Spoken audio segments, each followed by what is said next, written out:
नमस्कार सभी को। मेरे चैनल में आप सभी का हार्दिक स्वागत है। आज मैं उपस्थित हूँ धर्मवीर भारती द्वारा लिखित उपन्यास गुनाहों का देवता के अंतर्गत आज तीसरा भाग लेकर 2 अंक हो चुके हैं, जिन्हें आप मेरी प्लेलिस्ट के अंतर्गत इसी चैनल पर प्राप्त कर सकते हैं। सुनिएगा अवश्य, बहुत रोचक उपन्यास है। यह एक प्रेम कथा है। तो आइए इसका कथानक आगे का प्रारंभ करते हैं। कपूर स्तब्ध सा उन दोनों को देख रहा था। पम्मी ने कपूर को आंख का इशारा करते हुए कहा, हाँ, हमसे मिली थी, लेकिन बर्टी वह सार्जेंट के साथ नहीं गई थी। हाँ, तब? बर्टी की आंखें चमक उठी और उसने उल्लास भरे स्वर में पूछा। मैं बोली, बर्टी के ये गुलाब सार्जेंट से ज़्यादा प्यारे हैं। पम्मी बोली, अच्छा। मुस्कुराहट से बर्टी का चेहरा खिल उठा। उसकी पीली पीली आंखें और धंस गईं, दांत बाहर झलकने लगे। क्या कहा उसने? फिर कहो। उसने कहा, ये गुलाब सार्जेंट से ज़्यादा प्यारे। फिर इन्हीं गुलाबों पर नाचती रही। सुबह होते ही इन्हीं फूलों में छिप गई होगी। तुम्हें सुबह किसी फूल में तो नहीं मिली? तुम्हें तो किसी फूल में नहीं मिली? बर्टी ने बच्चों के से भोले विश्वास के स्वरों में कपूर से पूछा। चंदर चौंक उठा। पम्मी और बर्टी की इन बातों पर उसका मन बेहद भर आया। बर्टी की मुस्कुराहट पर सब उसकी नसें थरथरा उठी। नहीं, मैंने तो नहीं देखा, चंदर ने कहा। बर्टी ने फिर मासूमी से सिर झुका लिया और आंखें बंद कर लीं और कराहती हुई आवाज़ में बोला, जिस फूल में वह छिप गई थी उसी को किसी ने चुरा लिया होगा। फिर सहसा वह तनकर खड़ा हुआ, पुचकारते हुए बोला, जाने कौन ये फूल चुराता है। अगर मुझे एक बार मिल जाए तो मैं उसका खून ऐसा पी लूँ। उसने हाथ की उंगलियां काटते हुए कहा और उठकर लड़खड़ाता हुआ चला गया। वातावरण इतना भारी हो गया था कि पम्मी और कपूर ने कोई बातें नहीं की। पम्मी ने चुपचाप टाइप करना शुरू किया और कपूर चुपचाप बर्टी की बातें सोचता रहा। घंटा भर बाद टाइपराइटर खामोश हुआ तो कपूर ने कहा, पम्मी, मैंने जितने लोग देखे हैं उनमें शायद बर्टी सबसे विचित्र है और शायद सबसे दयनीय। पम्मी खामोश रही। फिर उसी लापरवाही से अंगड़ाई लेते हुए बोली, मुझे बर्टी की बातों पर जरा भी दया नहीं आती। मैं उसको दिलासा देती हूँ क्योंकि वह मेरा भाई है और बच्चे की तरह नासमझ लाचार है। कपूर चौंक गया। वह पम्मी की ओर आश्चर्य से चुपचाप देखता रहा, कुछ बोला नहीं। क्यों, तुम्हें ताज्जुब क्यों होता है? पम्मी ने कुछ मुस्कुराकर कहा, लेकिन मैं सच कहती हूँ, मैं बहुत गंभीर हो गई। मुझे जरा तरस नहीं आता इस पागलपन पर। क्षण भर चुप रही, फिर जैसे बहुत ही तेज़ी से बोली, तुम जानते हो उसके फूल कौन चुराता है? मैं उसके फूल तोड़कर फेंक देती हूँ। मुझे शादी से नफ़रत है।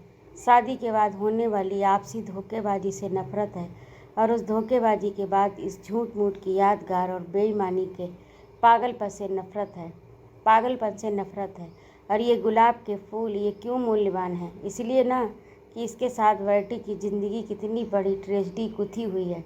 अगर एक फूल के खूबसूरत होने के लिए आदमी की ज़िंदगी में इतनी बड़ी ट्रेजेडी आना ज़रूरी है, तो लानत है उन फूलों की खूबसूरती पर। मैं उससे नफ़रत करती हूँ। इसीलिए मैं किताबों से नफ़रत करती हूँ। एक कहानी के लिए कितनी कहानियों की ट्रेजेडी बर्दाश्त करनी होती है। पम्मी चुप हो गई। उसका चेहरा सुर्ख हो गया। थोड़ी देर बाद उसका तैस उतर गया। वह अपने आवेश पर खुद शर्मा गई। उठकर वह कपूर के पास गई, उसके कंधों पर हाथ रखकर बोली, बर्टी से मत कहना, अच्छा? कपूर ने सिर हिलाकर स्वीकृति दी और कार समेटकर खड़ा हुआ। पम्मी ने उसके कंधों पर हाथ रखकर उसे अपनी ओर घुमाकर कहा, देखो, पिछले 4 साल से मैं अकेली थी, किसी दोस्त का इंतज़ार कर रही थी। तुम आए, दोस्त बने, तो अब अक्सर आना। अच्छा, कपूर ने गंभीरता से कहा। हाँ, शुक्ला से मेरा अभिवादन कहना। कभी यहाँ ज़रूर आए।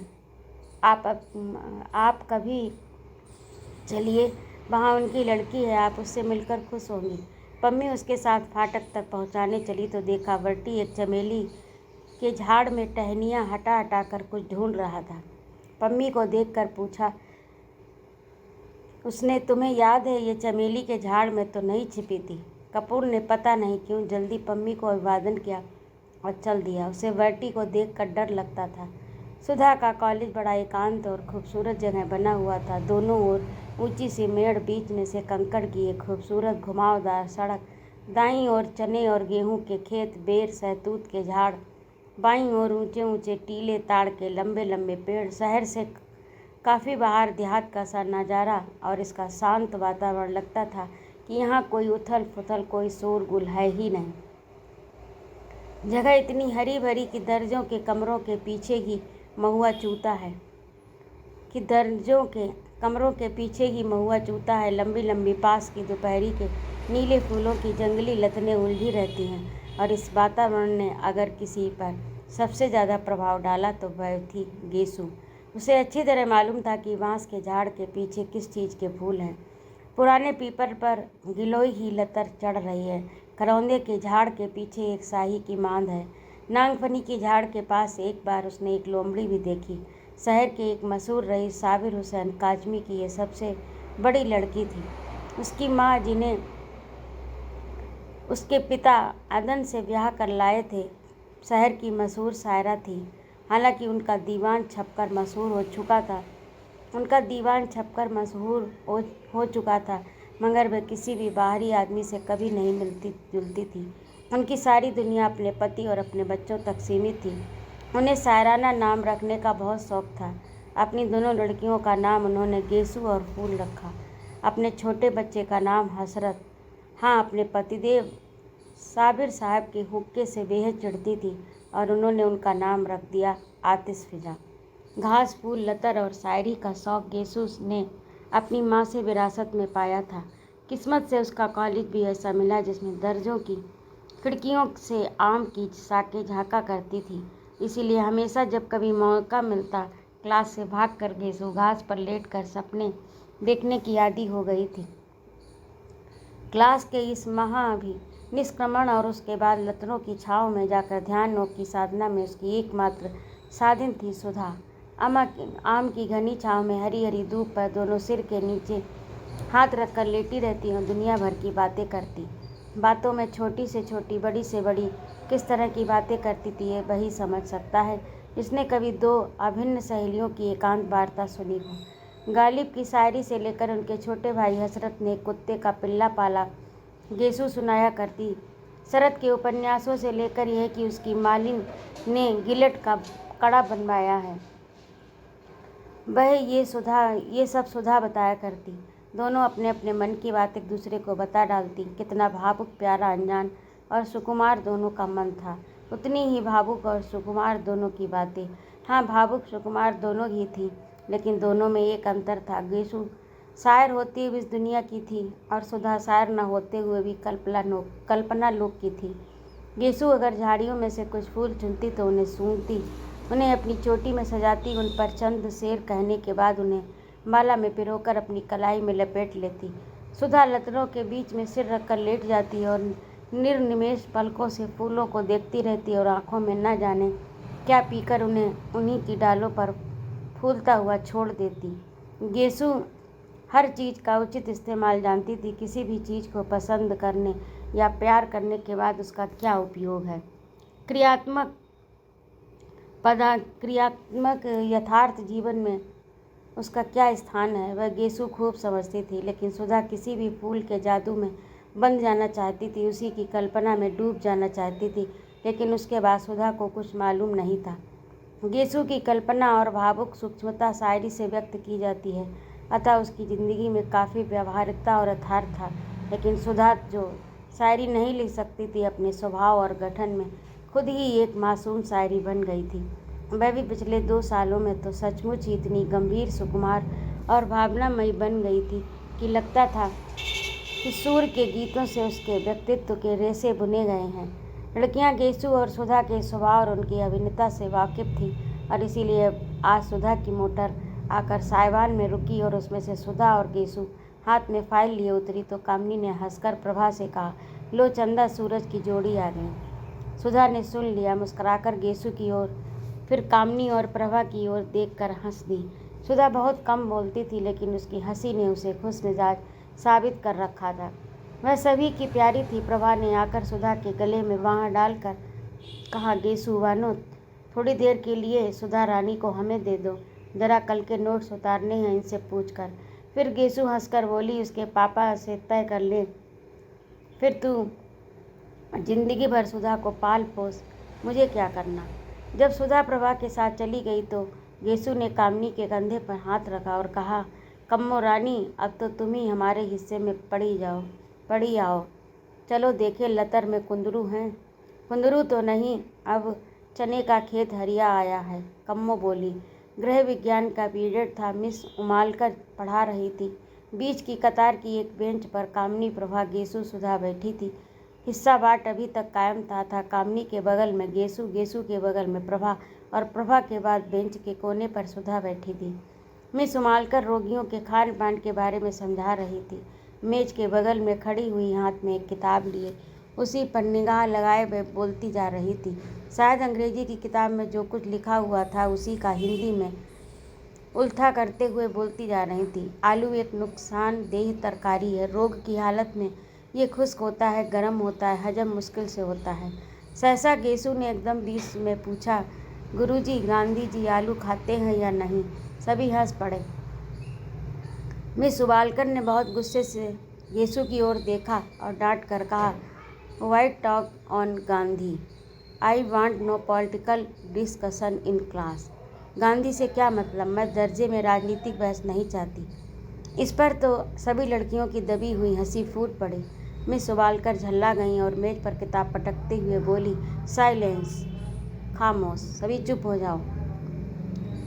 सब चुप हो गए। उन्होंने फिर पढ़ाना शुरू किया। जिगर के रोगियों के लिए हरी तरकारियां बहुत फ़ायदेमंद, लौकी, पालक, हर किस्म के सारे साग तंदुरुस्ती के लिए फ़ायदेमंद होते हैं। सहसा प्रभा ने कोहनी मारकर गेसु से कहा, ले फिर क्या है, निकाल चने का हरा साग, खा खा कर मोटे हों मिस उमालकर के घंटे में।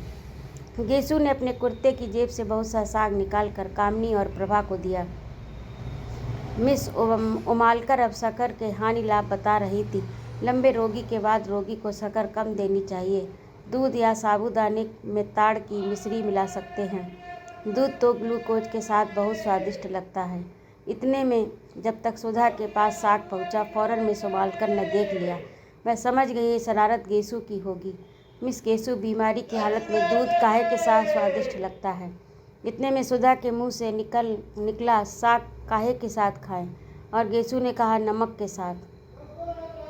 नमक के साथ। मिस उमालकर ने कहा, बीमारी में दूध नमक के साथ अच्छा लगता है। खड़ी हो, कहाँ था ध्यान तुम्हारा? गेसु सन्न। मिस उमालकर का चेहरा सा मारे गुस्से के लाल हो रहा था। क्या बात कर रही थी तुम और सुधा? गेसु सन्न। अच्छा, तुम लोग क्लास के बाहर जाओ और आज हम तुम्हारे गार्जियन को खत भेजेंगे। चलो जाओ बाहर। सुधा ने मुस्कुराते हुए प्रभा की ओर देखा। प्रभा हंस दी। गेसु ने देखा कि मिस उमालकर का पारा और भी चढ़ने वाला है तो वह चुपचाप किताब उठाकर चल दी। सुधा भी पीछे पीछे चल दी। कामनी ने कहा, खत बत भेजती रहना सुधा, और क्लास ठठाकर हंस पड़ी। मिस उमालकर गुस्से से नीली पड़ गई। क्लास अब खत्म होगी और रजिस्टर उठाकर चल दी। गेसु अभी अंदर ही थी, वह बाहर चली गई। उनके जरा दूर पहुँचते ही गेसु ने बड़ी अदा से कहा, बड़े बेआबरू होकर तेरे कूचे से हम निकले। और सारी क्लास फिर हंसी से गूंज उठी। लड़कियां चिड़ियों की तरह फुर्र हो गईं। थोड़ी देर में सुधा और गेसु बैडमिंटन फील्ड के पास वाले छतनार पाकड़ के नीचे लेटी हुई थीं। बड़ी खुशनुमा दोपहरी थी। खुशबू से लदे हल्के हल्के झोंके गेसु की ओढ़नी और गरारे की सिलवटों में आँख मिचौली खेल रहे थे। आसमान में कुछ हल्के रुपहले बादल उड़ रहे थे और ज़मीन पर बादलों की सांवली छायाएं दौड़ रही थी। घास के लंबे चौड़े मैदान पर बादलों की छाया का खेल बड़ा मासूम लग रहा था। जितनी दूर तक छां रहती थी उतनी दूर तक घास का रंग गहरा काही हो जाता था और जहाँ जहाँ बादलों से छनकर धूप बरसने लगती थी वहाँ घास सुनहरे धानी रंग की हो जाती।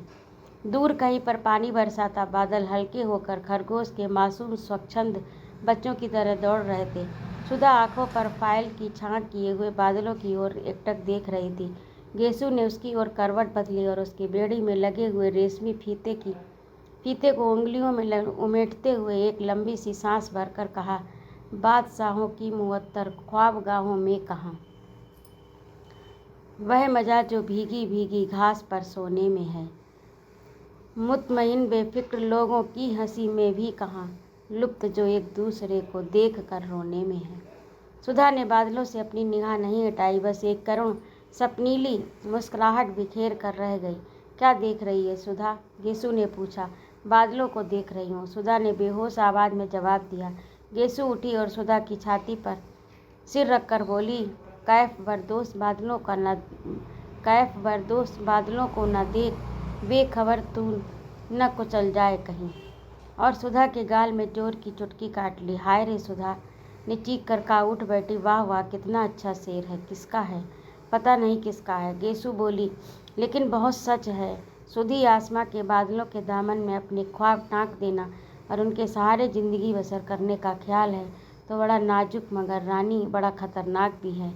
आदमी बड़ी ठोकरें खाता है, इससे तो अच्छा है कि आदमी को नाजुक ख्याली से साविका ही ना पड़े। खाते पीते हंसते बोलते ज़िंदगी कट जाए। सुधा ने अपना आंचल ठीक किया और लटों में से घास के तिनके निकालते हुए कहा, गेसु, अगर हम लोगों को भी शादी ब्याह के झंझट में ना फंसना पड़े और इसी तरह दिन कटते जाएं तो कितना मज़ा आए। हंसते बोलते पढ़ते लिखते घास में लेटकर बादलों से प्यार करते हुए कितना अच्छा लगता है। लेकिन हम लड़कियों की ज़िंदगी भी क्या। मैं तो सोचती हूँ गेसु, कभी ब्याह ही न करूँ। हमारे पापा का ध्यान कौन रखेगा? गेसु थोड़ी देर तक सुधा की आंखों में आंखें डालकर शरारत भरी निगाहों से देखती रही, फिर मुस्कुराकर बोली, अरे अब ऐसी भोली नहीं हो रानी तुम। ये सवाब, ये उठान, और ब्याह नहीं करोगी, जोगन बनोगी। अच्छा चल हट, बेशरम कहेगी। खुद ब्याह करने की ठान चुकी है तो दुनिया भर को क्यों तोहमत लगाती हो? मैं तो ठान ही चुकी हूँ। मेरा क्या, फिक्र तो तुम लोगों की है कि ब्याह नहीं होता तो लेट कर बादल देखती हैं, गेसु ने मचलते हुए कहा। अच्छा। गेसु की ओढ़नी खींच कर सिर के नीचे रख कर सुधा ने कहा, क्या हाल है मेरे अख्तर मियाँ का? मंगनी कब होगी तेरी? मंगनी क्या, किसी भी दिन हो जाए, बस फूफी जान के यहाँ आने भर की कसर है। वैसे अम्मी तो फूल की बात उनसे चला रही थी, पर उन्होंने मेरे लिए इरादा जाहिर किया। बड़े अच्छे हैं, आते हैं तो घर भर में रोशनी छा जाती है। गेसु के बहुत भोलेपन से गोद में सुधा का हाथ रखकर उसकी उंगलियां चिटकाते हुए कहा, वे तो मेरे चचाजाद भाई हैं ना, वे तो तेरे चचाजाद भाई हैं ना, तुझसे तो पहले उनसे बोल चाल रही होगी। सुधा ने कहा, हाँ, खूब अच्छी तरह। मौलवी साहब हम लोगों को साथ साथ पढ़ाते थे और जब हम दोनों सबक भूल जाते तो एक दूसरे का कान पकड़कर साथ साथ उठते बैठते थे। गेसु झेंपते हुए बोली। सुधा हंस पड़ी। वाह रे, प्रेम की इतनी विचित्र शुरुआत मैंने कहीं नहीं सुनी। तब तो तुम लोग एक दूसरे का कान पकड़ने के लिए अपने आप सबक भूल जाते होगे। नहीं जी, एक बार फिर पढ़कर कौन सबक भूलता है, और एक बार सबक याद होने के बाद जानती हो इश्क में क्या होता है? मकतबे इश्क में एक ढंग निराला देखा, उसको छुट्टी न मिली, इसको सबक याद हुआ। खैर ये सब बात जाने दे सुधा, अब तू कब ब्याह करेगी? जल्दी ही करूँगी, सुधा बोली। किससे? तुझसे। और दोनों खिलखिलाकर हंस पड़े। बादल हट गए थे। पाकड़ की छाँ को चीरते हुए एक सुनहली रोशनी का तार झिलमिला उठा। हंसते वक्त गेसु के कान में टॉप चमक उठे। सुधा का ध्यान इधर खिंच गया। ये कब बनवाया तूने? बनवाया नहीं तो उन्होंने दिए होंगे। क्यों? गेसु ने शर्माकर सिर हिला दिया। सुधा ने उठकर हाथ से छूते हुए कहा, कितने सुंदर कमल हैं। वाह, क्यों गेसु, तूने सचमुच के कमल देखे हैं? ना, मैंने देखे हैं। कहाँ? असल में 5-6 साल पहले तक तो मैं गांव में रहती थी ना। ऊंचाहार के पास एक गांव में मेरी बुआ रहती हैं। बचपन से मैं उन्हीं के पास रहती थी। पढ़ाई की शुरुआत मैंने वहीं की और 7वीं तक वहीं पढ़ी। तो वहाँ मेरे स्कूल के पीछे पोखरे में बहुत से कमल थे। रोज़ शाम को मैं भाग जाती थी और तालाब में घुसकर कमल तोड़ती। घर से बुआ एक लंबा सा सोंटा लेकर गालियाँ देती हुई आती थी मुझे पकड़ने के लिए। जहाँ वह किनारे पहुँचती मैं कहती, अभी डूब जाएंगे। बुआ अभी डूबे तो बहुत रबड़ी मलाई का लालच देकर मिन्नत करती, निकल आओ, तो मैं निकलती थी। तुमने तो कभी देखा नहीं होगा हमारी बुआ को। ना तूने कभी दिखाए नहीं। इधर बहुत दिनों से आई ही नहीं वे। आएंगी तो दिखाऊंगी तुझे। उनकी एक लड़की है, बड़ी प्यारी, बहुत मज़े की है। उसे देखकर तो तुम उसे बहुत प्यार करोगी। वे तो अब यहीं आने वाली हैं, अब यहीं पढ़ेंगी। किस दर्जे में पढ़ती हैं? प्राइवेट विदुषी में बैठेंगी इस साल। खूब गोल मटोल और हंसमुख हैं, सुधा बोली। इतने में घंटा बोला। गेसु ने सुधा के पैर के नीचे दबी हुई अपनी ओढ़नी खींच ली। अरे अब आखिरी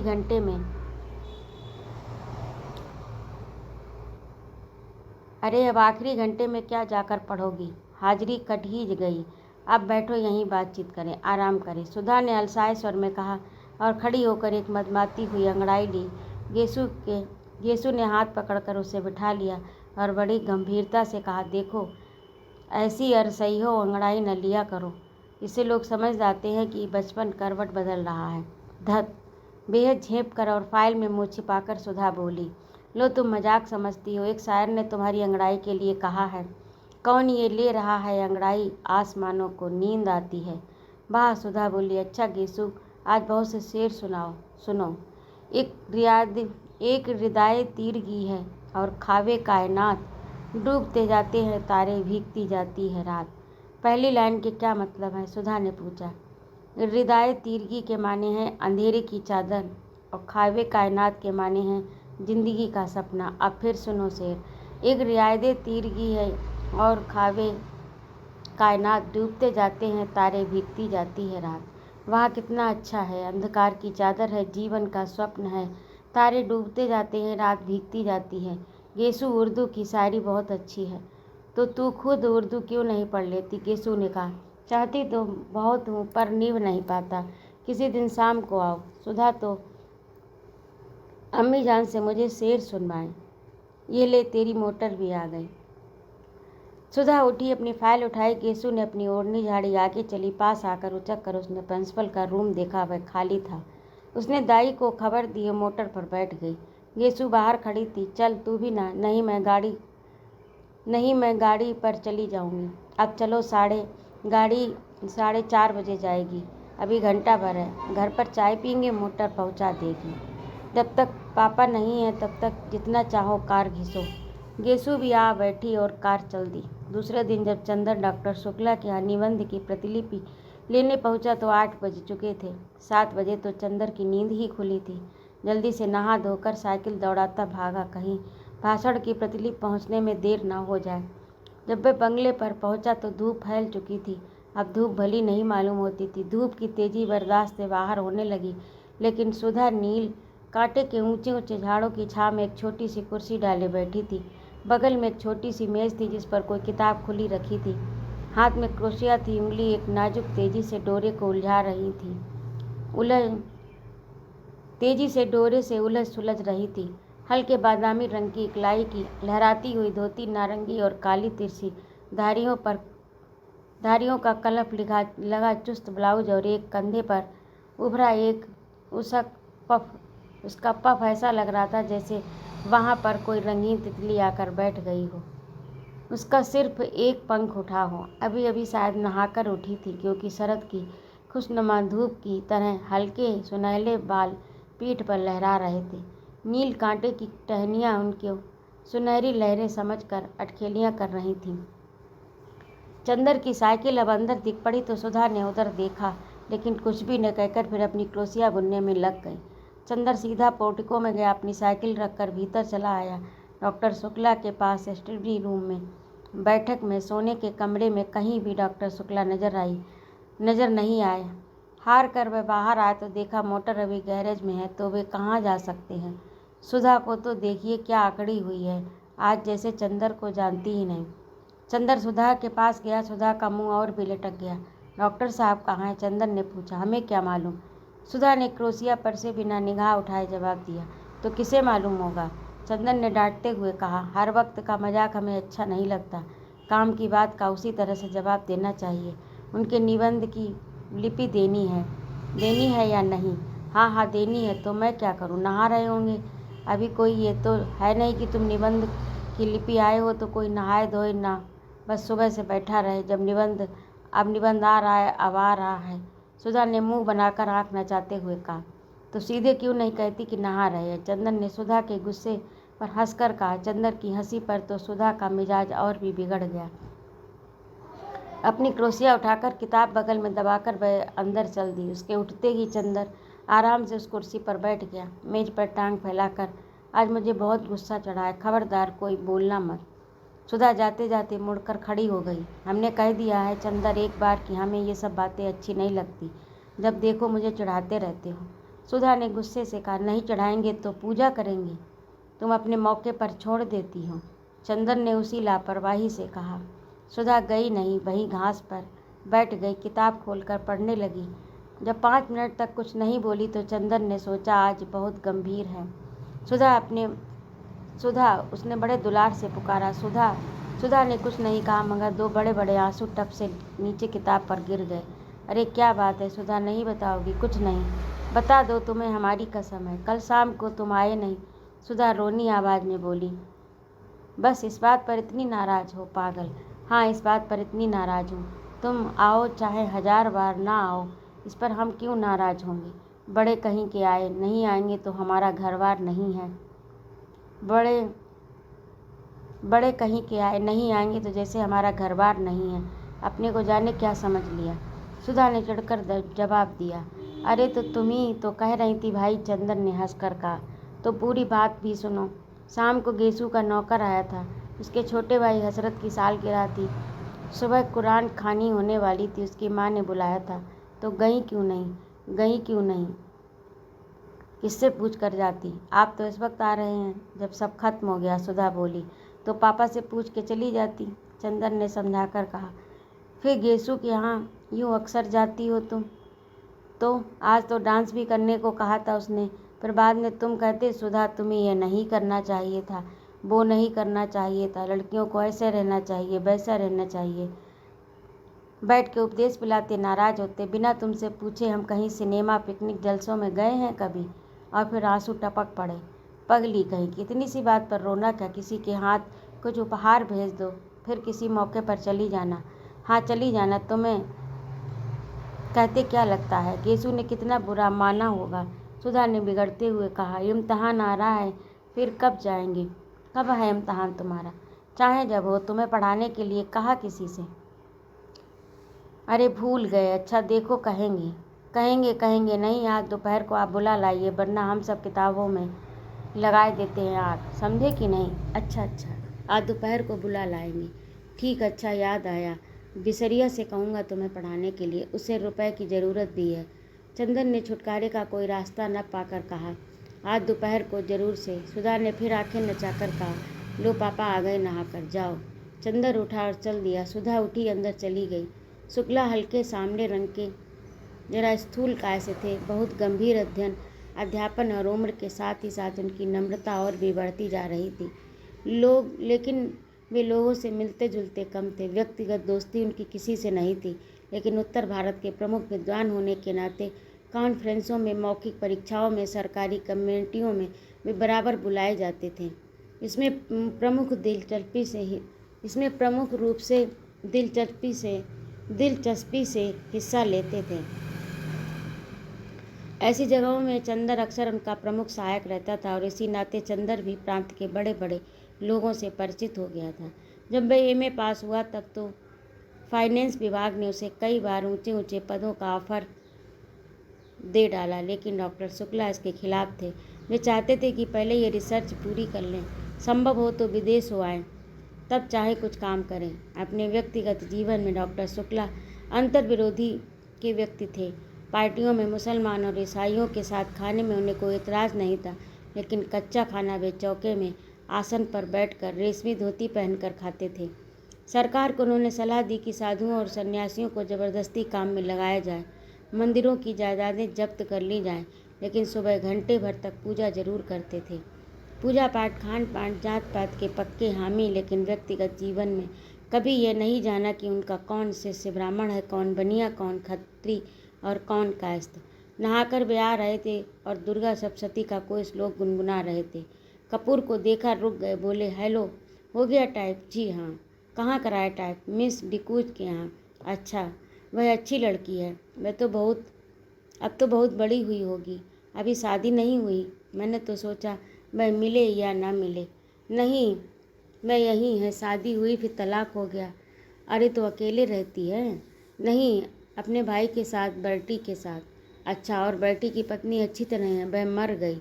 राम राम, तब तो घर ही बदल गया होगा। पापा पूजा के लिए सब बिछा दिया है, सहसा सुधा बोली। अच्छा बेटी, अच्छा चंदर, मैं पूजा कराऊं जल्दी से? तुम चाय पी चुके? जी हाँ। अच्छा तो मेरी मेज़ पर एक चार्ट है, ज़रा इसको ठीक तो कर दो, तब तक मैं अभी आया। चंदर स्टडी रूम में गया, मेज़ पर बैठ गया। कोट उठाकर उसने खूंटी पर टांग दिया, नक्शा देखने लगा। पास में एक छोटी सी चीनी की प्याली में चाइना इंक रखी थी और मेज़ पर पानी। उसने 2 बूंद पानी डालकर चाइना इंक घिसनी शुरू की। इतने में सुधा कमरे में दाखिल। ऐ सुनो, उसने चारों ओर देखकर बड़े सशंकित स्वर में कहा। फिर झुककर चंदर के कान के पास मुँह लगाकर कहा, चावल की नान खटाई खाओगे? ये क्या भला है? चंदर ने इंक घिसते घिसते पूछा। बड़ी अच्छी होती है, पापा को बहुत अच्छी लगती है। आज हमने सुबह सुबह अपने हाथों से बनाई थी। खाओगे? सुधा ने बड़े दुलार से पूछा। ले आओ, चंदर ने कहा। ले आए हम लोग, और सुधा ने अपने आंचल में लिपटी हुई 2 नान खटाई निकाल कर मेज पर रख दी। अरे तस्तरी में क्यों नहीं लाई? सब धोती में घी लग गया, इतनी बड़ी हो गई, सौर नहीं जरा सा। चंदर ने बिगड़ कर कहा। छिपाकर लाए हैं, फिर ये सकरी होती है कि नहीं? चौके के बाहर कैसे लाते? तुम्हारे लिए तो लाए हैं, फिर तुम ही बिगड़ रहे हो। अंधे को नोन दो, अंधा का मेरी आंखें फोड़ी। सुधा ने मुंह बनाकर कहा। खाना है कि नहीं? हाथ में तो हमारे स्याही लगी है, चंदर बोला। हम अपने हाथ से नहीं खिलाएंगे, हमारा हाथ जूठा हो जाएगा। राम राम, पता नहीं तुम रेस्तरां में मुसलमान के हाथ का खाते होगे। थू थू। चंदर फिर हंस पड़ा सुधा की इस बात पर। उसने पानी में हाथ डुबोकर बिना पूछे सुधा के आंचल में हाथ पोंछ दिए। स्याही के बेतकल्लुफ़ी से नान खटाई उठाकर खाने लगा। बस अब धोती का किनारा रंग दिया, यही पहनना है हमें दिन भर, सुधा ने बिगड़ कर कहा। खुद नान खटाई छिपाकर लाई, घी लग गया सो कुछ नहीं, अब हमने स्याही पेच पोंछ दी तो मुंह बिगड़ गया। चंदन ने मैपिन पेन में इंक लगाते हुए कहा। हाँ, अभी पापा देखें तो बिगड़े की धोती में घी स्याही सब लगाए रहती हो, तुम्हें क्या? और उसने स्याही लगा हुआ कोट कसकर कमर में खोंस लिया। छी, वही घी तर छोर कमर में खोंस लिया, गंदी कहीं की। चंदन ने चार्ट की लाइनें ठीक करते हुए कहा। गंदी हैं तो तुमसे मतलब? मुंह चढ़ाते हुए सुधा कमरे से बाहर चली गई। चंदर चुपचाप बैठा चार्ट दुरुस्त करता रहा। उत्तर प्रदेश के पूर्वी जिला बलिया, आजमगढ़, बस्ती, बनारस आदि में बच्चों की मृत्यु संख्या का ग्राफ बनाना था और एक और उनके नक्शे पर बिंदुओं की एक सघनता में मृत्यु संख्या का निर्देश करना था। चंदर की एक आदत थी, वह काम में लगता तो भूत की तरह लगता, फिर उसे दीन दुनिया किसी की खबर नहीं रहती। खाना पीना तन बदन किसी का होश नहीं रहता। उसका एक कारण था, चंदर उन लड़कों में से था जिनकी ज़िंदगी बाहर से बहुत हल्की फुल्की होते हुए भी अंदर से बहुत गंभीर और अर्थमयी होती है, जिनके सामने एक स्पष्ट उद्देश्य, एक लक्ष्य होता है। बाहर से चाहे जैसे होने पर वे अपने आंतरिक सत्य के प्रति घोर ईमानदारी, ये उन लोगों की विशेषता होती है। और सारी दुनिया के प्रति अगंभीर और उच्च संकल्प होने पर भी तो चीज़ें उनकी लक्ष्य परिधि में आ जाती हैं। तो ये था आज का भाग। आपको कैसा लगा करके अवश्य बताइएगा, और यदि आपको मेरा कहानी सुनाना अच्छा लगता हो तो कृपया मेरे चैनल को सब्सक्राइब करिए, कमेंट करिए, लाइक करिए। सुनने के लिए बहुत बहुत धन्यवाद। जय माँ भारती।